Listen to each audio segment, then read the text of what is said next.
Hello and welcome to Two Indoor Gaming, and it's day 5 of the Ration challenge. Yesterday was possibly the hardest day so far. That was because we had State of Origin last night. Now, if you're watching this from not in Australia, you have no idea what I'm talking about. State of Origin is sort of like as big as the Super Bowl or the FA Cup final, but we get 3 of them. Queensland versus New South Wales, 2 states in Australia with a bit of rivalry. And if you're a Queenslander, it's huge. And can you imagine going to Super Bowl or something like that and not having chips and dips and drinks? And it's an occasion, it's a party atmosphere. And I couldn't do that last night. But I was prepared. I made some flatbread from my flour allowance, and I made some hummus with my chickpeas, but it was, yeah, it was a bit bland. As I mentioned before, my wife makes just an awesome hummus with all the garlic and lemon and tahini and all that stuff in there. And to just have basically chickpeas in water with a little drizzle of oil was somewhat less. But I got through it. I survived, and as I say, that was hump day. I'm on the downhill slide now, counting down the days and the meals until I get to the end. One thing I have done, here's a little tip for you. I realised after day 1 how hard it was having 1 cup of tea, and it's those habits that are really difficult to overcome. I think that's the hardest thing, just being able to go and grab a piece of fruit or some crackers or something, just those little snacks to get you through. Not being able to do that anymore is tough, and one thing that helps me in the day is I'll have a cup of tea and I'll have another cup of tea. I'm going to have about 3, maybe 4 a day. So not excessive, but it just punctuates the day and helps it keep the flow, and they're not small cups of tea. Let me just say that. I'll show you my mug. Okay, this this is my mug. Okay, these are good sized cups of tea. And you'll notice Doctor Who. This was an awesome birthday present I got from my sister-in-law. I've taken to having this size cups of tea. Spot the difference.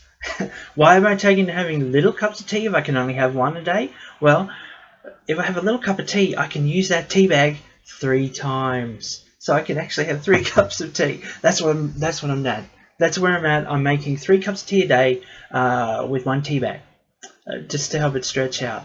The 3rd cup of tea is not particularly strong, but it helps. It keeps the habit going, so it feels like less of a lack.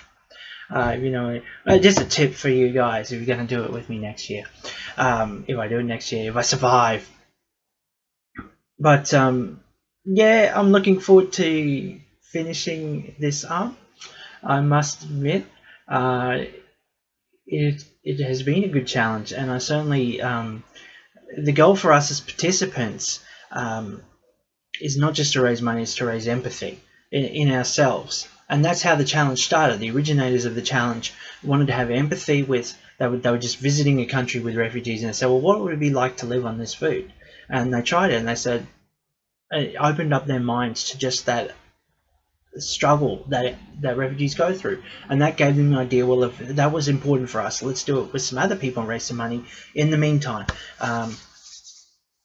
And yeah, it definitely, you start thinking about just how hard it is just to be having the same foods, bland foods, having limitations on the things you can go to, the hospitality you can show, and it would be hard thinking that this could go on for years and years and years and years, and even the health impacts of it, being aware of the foods that you're missing out on. So yeah, so I'm still going strong. I haven't broken. Sorry, that's not a tell. I'm just itchy. No, I have not broken the challenge. Still fighting hard. I am definitely struggling though. I said the other day I've had diets harder than this. I was overestimating or over-exaggerating that one. Because I think on every diet I've had, at least there's been an effort for variety, and yeah, you've got options. and there's not a lot of options on this one. So thank you for riding with me on the journey. I'm getting closer to my goal. I'd love to beat my goal. If you have not been able to donate yet, please do. Like I said, even a small amount, it all adds up and it all helps real people with real struggles. Which reminds me that I talked the other day about how difficult it would be when you have a rich diet to suddenly go to a bland diet when the cuisine of Syria and those nations is so various to suddenly miss out on that.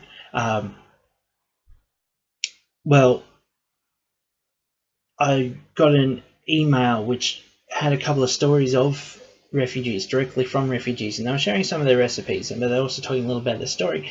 And one of the ladies was talking about how hard it was, thinking back to all the family occasions and the meals that she shared and the hospitality she could show, and just it was exactly what I was talking about, just how hard that was. It really is a cultural infringement when you're so used to being able to relate to people on a social level in a certain way, suddenly have that cut off. It would be an extreme challenge. So please remember the refugees. They're over there. It's hard for them. We can help just a little tiny bit, and hopefully there can be some peace come to the region. And yeah, in the meantime, we can give them some food and some medical assistance and whatever else we can help with. So thanks for watching. I'll try and post again soon.